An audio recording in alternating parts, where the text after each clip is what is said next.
नई पार्लियामेंट की बिल्डिंग बनी तो नरेंद्र मोदी ने कहा कि महिलाओं को रिजर्वेशन मिलेगा, लोकसभा और विधानसभा में 33% मिलेगा।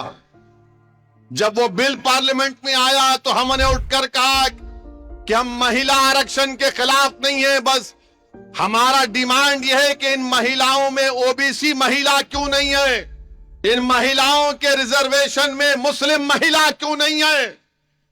पूरे पार्लियामेंट में सन्नाटा हो गया, ये क्या कह रहा है, नई बात कह दिया इसने।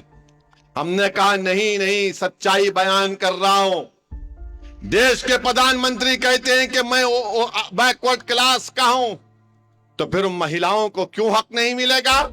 कांग्रेस बोलती कि ये हमारे हैं, तो हमने कहा जब तुम ये कहते हो कि हम तुम्हारे हैं, तो फिर हमारी महिला एमपी एमएलए क्यों नहीं बनेगी।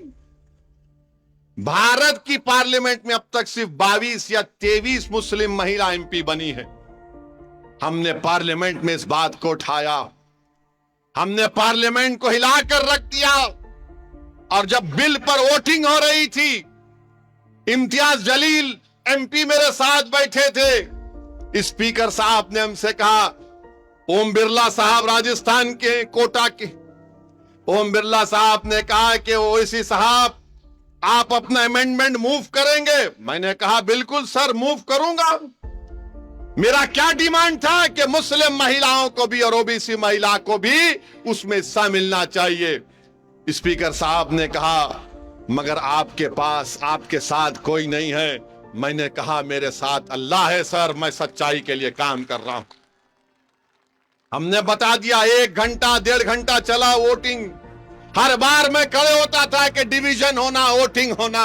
लोग बोलते थे अरे 400 तुम्हारे खिलाफ वोट पड़ रहे और 2 तुम लोग खड़े होकर वोट डाल रहे हो।